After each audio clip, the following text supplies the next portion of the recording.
हाँ भाई दीन मोहम्मद, डेरादारी ठीक चल रही है ना? कोई परेशानी तो नहीं? इस साइड तो भी सफाई करानी सी यार। जी जी सरदार साहब, करवा देने हैं। तुसा टेंशन ना गिनो, बाकी सारे नौकर काम ते लगे हुए ने। गुलाम हमदा, सफाई चंगी तरह कर।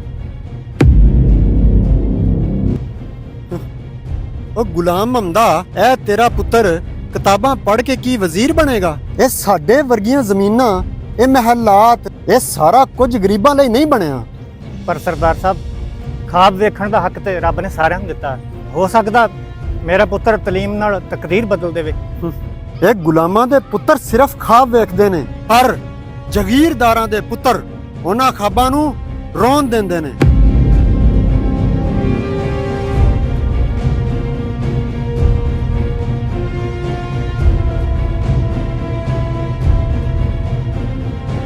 सरदार साहब, किस्मत जमीना नाल नहीं, मेहनत ते दुआवां नाल बदलदी है। आज तुसी हसदे हो, कल वक्त तुहाडे ते हसेगा।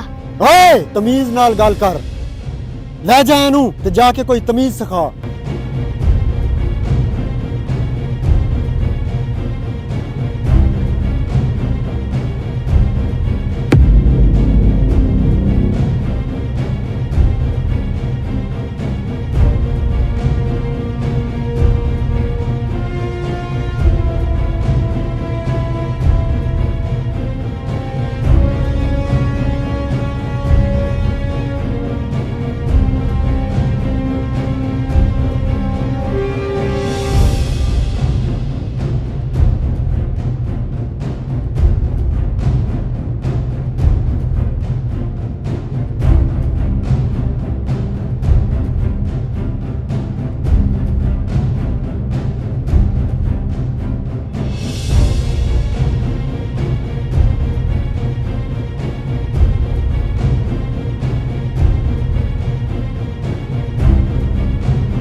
अस्सलाम वालेकुम।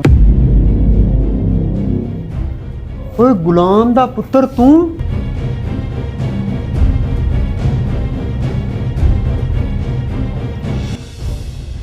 हाँ जी सरदार साहब, ਉਹੀ ਗੁਲਾਮ ਦਾ ਪੁੱਤਰ ਜਿਹੜਾ ਕਦੀ ਕਿਤਾਬਾਂ ਲਈ ਤੁਹਾਡੀਆਂ ਗੱਲਾਂ ਬਰਦਾਸ਼ਤ ਕਰਦਾ ਸੀ।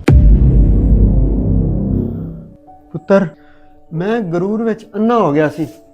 ਮੈਨੂੰ ਲੱਗਦਾ ਸੀ ਕਿ ਇੱਜ਼ਤ ਜ਼ਮੀਨਾਂ ਨਾਲ ਮਿਲਦੀ ਹੈ, ਪਰ ਅੱਜ ਮੈਨੂੰ ਪਤਾ ਚੱਲਿਆ ਕਿ ਇੱਜ਼ਤ ਇਲਮ ਤੇ ਮਿਹਨਤ ਨਾਲ ਮਿਲਦੀ ਹੈ।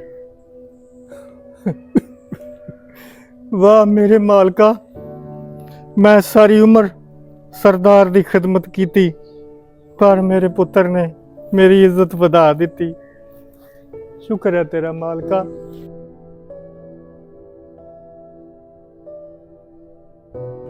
ਸਰਦਾਰ ਸਾਹਿਬ, ਗਰੂਰ ਹਮੇਸ਼ਾ ਇਨਸਾਨ ਨੂੰ ਰੋਣ ਦਿੰਦਾ ਹੈ।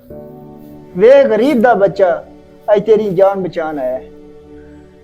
ਪੁੱਤਰ, ਮੈਨੂੰ ਮਾਫ ਕਰ ਦੇ। ਮੈਨੂੰ ਅੱਜ ਆਪਣੀ ਔਕਾਤ ਪਤਾ ਲੱਗੀ ਹੈ। ਮੈਨੂੰ ਮਾਫ ਕਰ ਦੇ। ਸਰਦਾਰ ਸਾਹਿਬ, ਮੈਂ ਡਾਕਟਰ ਬਣਿਆ ਇਸ ਲਈ ਕਿ ਜ਼ਖਮੀ ਤੇ ਬਿਮਾਰ ਲੋਕ ਠੀਕ ਕਰਾਂ, ਨਾ ਕਿ ਹਿਸਾਬ ਬਰਾਬਰ ਕਰਾਂ। ਯਾ ਅੱਲਾ, ਤੇਰਾ ਸ਼ੁਕਰ ਹੈ।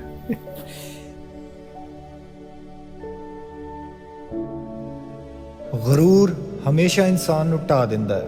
ਇੱਜ਼ਤ ਮਿਹਨਤ, ਅਖਲਾਕ ਤੇ ਦੁਆਵਾਂ ਨਾਲ ਹੁੰਦੀ ਹੈ। ਕਦੀ ਵੀ ਗਰੀਬ ਨੂੰ ਕਮਜ਼ੋਰ ਨਾ ਸਮਝੋ, ਕਿਉਂਕਿ ਰੱਬ ਦੀਆਂ ਤਕਸੀਮਾਂ ਸਭ ਤੋਂ ਵੱਡਾ ਇਨਸਾਫ ਨੇ। ਅਗਰ ਇਹ ਸਾਡੀ ਵੀਡੀਓ ਤੁਹਾਨੂੰ ਅੱਛੀ ਲੱਗੇ ਤੇ ਆਪਣੇ ਦੋਸਤਾਂ ਅੱਗੇ ਸ਼ੇਅਰ ਕਰੋ ਅਤੇ ਸਾਡੇ ਚੈਨਲ ਨੂੰ ਵੀ ਫੋਲੋ ਕਰੋ। ਸ਼ੁਕਰੀਆ।